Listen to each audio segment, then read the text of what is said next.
I will give you two examples of how regional design is used in the Netherlands.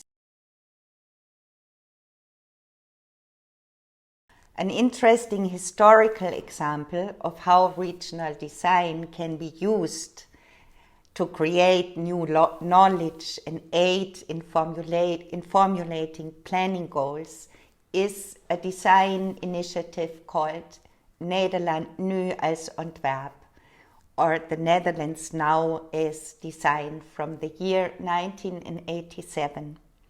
This is an example of a design that became a critique on regulatory planning measures. It was commissioned by a foundation called the Netherlands now as design, consisting of a few planners and designers, and made by a very broad group of researchers and designers.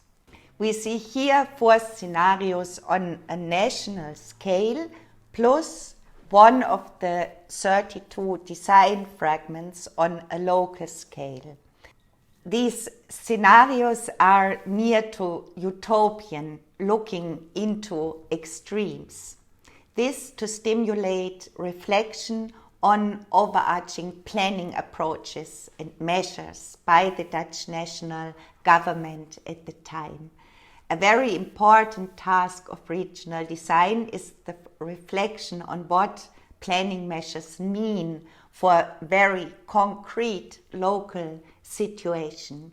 In this case, this is done by providing small-scale designs, these design fragments, showing hypothetical situations that can illustrate possible outcomes of applying different planning measures on the national larger scale.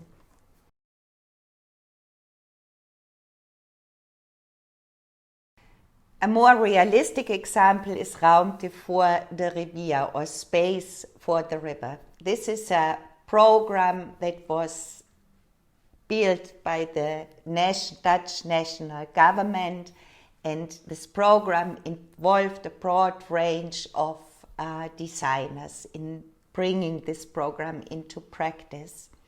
This is a more typological approach. The project was not geared at formulating fundamental critique, but looked more into practical, pragmatic, less extreme measures.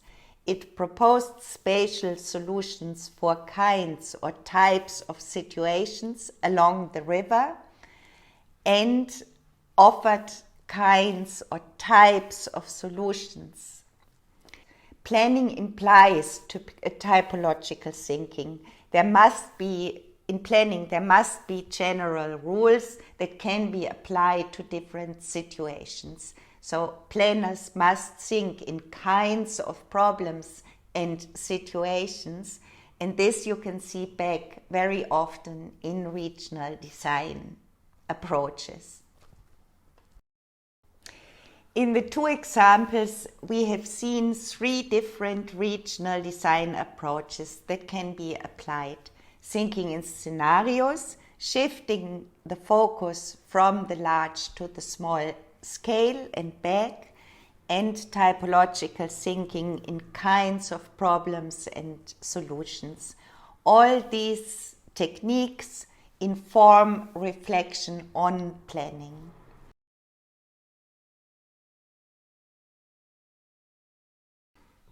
The most important lesson that I have learned from studying regional design in the realm of planning is that in any case, the prediction of performances of regional design requires a sophisticated understanding of the planning context to which design is applied. In order to foresee performances, you must know this context. There are different schools of planning or planning systems often in a national context. Now we have looked at one specific example, the Dutch case. Nevertheless, all these different planning systems or cultures have general characteristics that they share. There will always be actors. There will always be rules or norms or regulations. There will always be the necessity to understand the local effects of the application of these more general rules. So anybody interested in engaging with spatial planning should start to look into these aspects.